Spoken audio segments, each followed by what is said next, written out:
নমস্কার বন্ধুরা, আমি পলাশ বিশ্বাস আর আপনারা দেখছেন পলাশ বিশ্বাস ভিডিওস। আশা করি আপনারা প্রত্যেকে ভালো আছেন এবং আপনাদের বাগানের গাছগুলিও ভীষণ ভীষণ ভালো আছে। বন্ধুরা, থাম্বনেল আর টাইটেল দেখে বুঝতেই পেরে গেছেন যে কোন বিষয় নিয়ে আলোচনা করব। হ্যাঁ বন্ধুরা, মরু গোলাপ বা গ্রীষ্মের মানে সবচেয়ে আমার প্রিয় ফুল বলতে পারেন, সেটা হচ্ছে এই অ্যাডেনিয়াম। অ্যাডেনিয়াম গাছের এই শীতকালে কি পরিচর্যা করতে হবে, কীভাবে কেয়ারে রাখতে হবে, যত্ন সহকারে রাখতে হবে, আজকের ভিডিওটাতে পুরো স্টেপ বাই স্টেপ আমি আলোচনা করব। তো যারা নতুন ভিউয়ার্স তাদেরকেও জন্য বলবো, প্রতিদিন সন্ধ্যে 6টায় বাগান সংক্রান্ত ভিডিও আসে, তাই বলবো যারা এখনও পর্যন্ত চ্যানেলটি সাবস্ক্রাইব করেননি সাবস্ক্রাইব করে রাখুন। আর প্রচুর শেয়ার করার অনুরোধ রইল বাগানপ্রেমী বন্ধুদের মাঝে, যাতে সহজে আমরা সবাই মিলে বাগান করতে পারি। তো দেখছেন যে গাছে ফুল রয়েছে, কুঁড়িও রয়েছে, পাশাপাশি পাতা হলুদ হয়ে যাচ্ছে। তো এই অ্যাডেনিয়াম গাছে এটা হবে এই সময়, কারণ যত ঠান্ডা বাড়বে, যত উত্তরের হিমেল হাওয়া বাড়বে, ততই কিন্তু অ্যাডেনিয়াম গাছ ডরমেন্সির দিকে বা শীত ঘুম যেটাকে বলা হয়, সেই শীত ঘুমের দিকে এগিয়ে যাবে।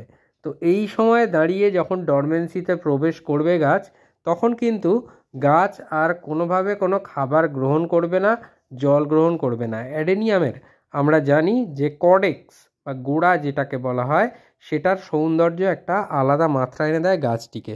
তো এই গাছটির গোড়াটা এতটা স্ফীত বা মোটা কেন? কারণ এর মধ্যেই সে সঞ্চয় করে রাখে খাবার এবং জল, যেটা দিয়ে কিন্তু সে এই সারা শীতকালটা ডরমেন্সিতে যখন ঘুমিয়ে থাকে, তার যতটুকু প্রয়োজন হয় ওইখান থেকেই সে সংগ্রহ করে নেয় জল এবং খাবার, বাকিটা আর প্রয়োজন পড়ে না। গাছটিকে কীভাবে রাখবেন, বড় গাছ কীভাবে রাখবেন, ছোট গাছ কীভাবে রাখবেন, কীভাবে পরিচর্যা করবেন এই নভেম্বর ডিসেম্বর জুড়ে, বা কি খাবার আদৌ কি দিতে হবে, আজকে কিন্তু সবটা এইভাবেই বলবো। এই সময় অ্যাডেনিয়ামের সাথে সাথে যেগুলো করবেন না, যতই ভালো উচ্চ জল নিকাশিযুক্ত মাটি হোক না কেন, প্রতিদিন কখনোই এই গাছে জল দেবেন না। প্রত্যেক দিন জল দেওয়ার কোনো প্রয়োজন পড়বে না বা নেই এই গাছের। তো যে গাছগুলিতে এখনও ফুল রয়েছে বা কুঁড়ি রয়েছে স্বল্পাকারে, সেই গাছগুলিতে আমরা কিন্তু সামান্য জল দেব, তাও দুদিনের ব্যবধানে। এই আবহাওয়ায় যখনই নভেম্বর থেকে ডিসেম্বরে পড়বে, মাসটা যাবে, তখন থেকে কিন্তু আমরা জল দেওয়ার ব্যবস্থাপনাটাকে বুঝে দেব, কারণ এই সময় কিন্তু মাটি থেকে সে জল অ্যাবজর্ব করবে না। তো সেই জন্য আমরা 10 দিনের ব্যবধানে এই টবের মিডিয়া দেখে আমরা কিন্তু জল দিতে পারি। আমার কোন মিডিয়ায় গাছ আছে, আমি কিন্তু সয়েললেস মিডিয়ায় এই অ্যাডেনিয়াম করি, অর্থাৎ ভার্মি কম্পোস্ট থাকে বালি চালার পর যে পাথরটা বেরোয় সেই পাথর থাকে এবং বালি থাকে, এই তিনের সংমিশ্রণে আমি কিন্তু এই গাছটি প্রতিস্থাপন করি। আর এই যদি বলেন ভাগ কত, একটা টবের প্রায় 80%, অর্থাৎ 40-40 করে নিয়ে নিই। বালি এবং বালি চালার পর যে পাথর বের হয়, সেই পাথর আর বালি, এই দুটো 40% টবের নিয়ে 80% একটা টবের ভরিয়ে নিই। ফাঁকা যে 20% থাকে সেটা কম্পোস্ট ব্যবহার করি, ভার্মি কম্পোস্ট ব্যবহার করি। চাইলে যারা গোবর সার ব্যবহার করতে চান, 1 বছরের পুরনো গোবর সারও ব্যবহার করতে পারেন। তো এই মিডিয়ায় করলে হয় কি, এটা বেসিক্যালি বর্ষাকালের জন্য বানানো, এই মিডিয়াটা, কারণ আমার পুরো খোলা আকাশের নিচে গাছ থাকে, তো সেই ক্ষেত্রে কর্ডেক্স পচে যাওয়ার সম্ভাবনা থাকে, ফাঙ্গাস লেগে। কিন্তু এই মিডিয়া, আমি যে মিডিয়াটা বললাম যে ভাগে, তাতে আপনার গাছ কখনোই গোড়া পচে মারা যাবে না। 1, 2, গাছের গোড়া হবে, কাণ্ডটা হবে, বা যেটা একদম কর্ডেক্স বলা হয় যেটাকে, সেটা কিন্তু যথেষ্ট স্ফীত হবে, অর্থাৎ মোটা আকারের হবে এই মিডিয়ায় থাকলে।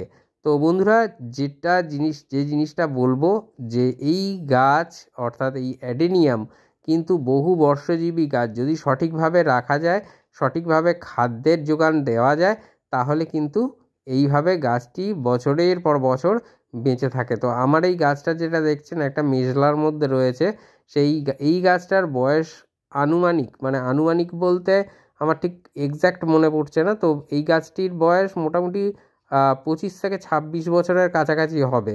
তো বহু পুরনো গাছ, আমি অনেক ছোট থেকেও দেখেছি। তো যাই হোক, সেদিকে পরে কথা বলবো। এই যে গাছগুলো, যেগুলো চারা গাছগুলো আছে দেখতে পাচ্ছেন, বা এই অ্যারাবিকাম, বিভিন্ন যে সমস্ত চারাগুলো রয়েছে, এই চারাগুলোকে করতে হবে কি মানে এই শীতের হাত থেকে একটু রক্ষা করতে হবে কিভাবে না, আমাদের মানে শিশুরা মানে বাচ্চারা কি করি আমরা, মানে যতটা ঠান্ডা থেকে বাঁচিয়ে রাখা যায় মানে মুড়ি সুড়ি দিয়ে রাখি, কিন্তু এই গাছকে তো আর সেইভাবে করা যাবে না। খেয়াল রাখতে হবে যে ভোরের যে কুয়াশা বা শিশির বা হিম এটা যেন অত্যধিক আকারে না, অত্যধিকভাবে না পড়ে, বা ওই শীতের সময় যখন বৃষ্টি হবে সেই বৃষ্টিতে যেন গাছ না ভেজে। আর এই গাছে মানে একটা সময় আপনারা যে কাজটা করতে হবে সেটাকে হচ্ছে ছত্রাকনাশক, অন্তত 2 ধরনের ছত্রাকনাশক রাখবেন, আর 15 দিনের ব্যবধানে অল্টারনেট করে প্রদান করবেন এই 2 মাস ধরে, অর্থাৎ মোটামুটি 4 বারের মতন আপনাদের প্রয়োগ করতে হবে ছত্রাকনাশক।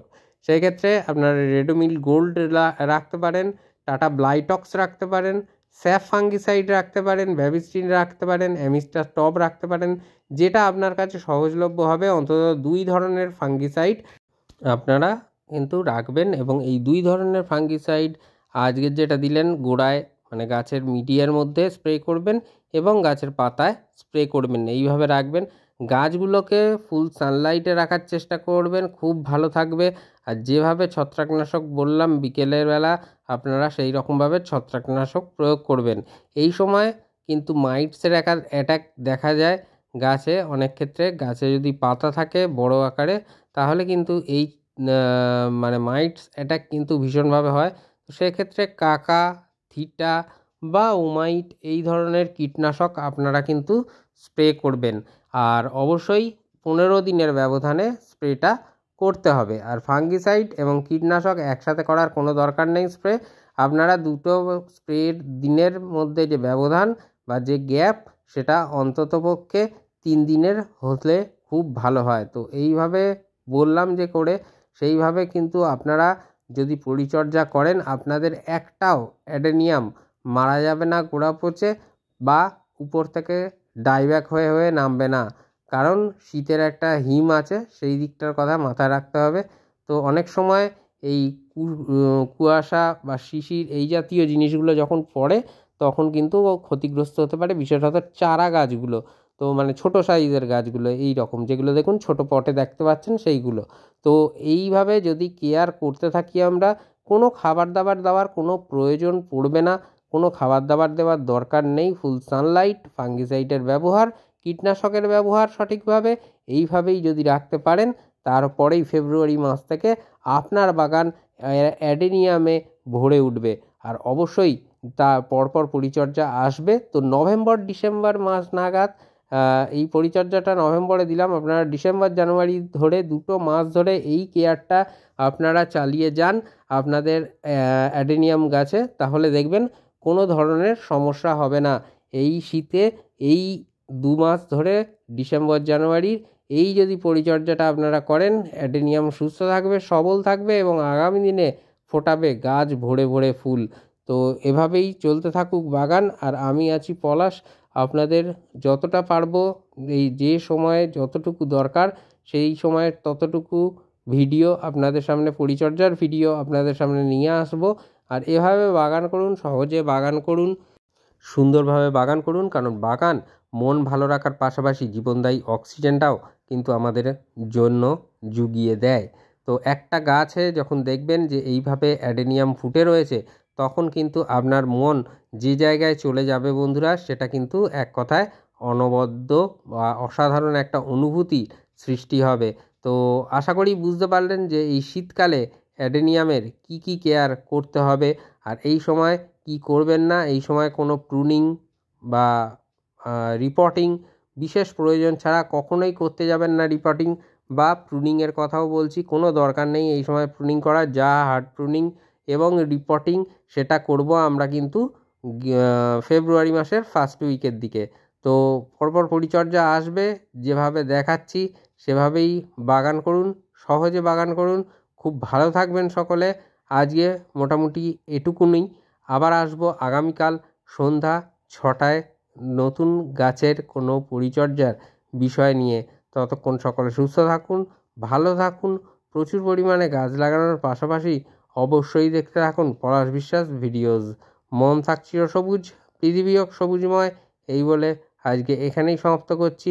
আবার আসছি আগামীকাল ঠিক সন্ধ্যে 6টায়। খুব ভালো থাকবেন বন্ধুরা সকলে। Happy gardening. নমস্কার বন্ধুরা।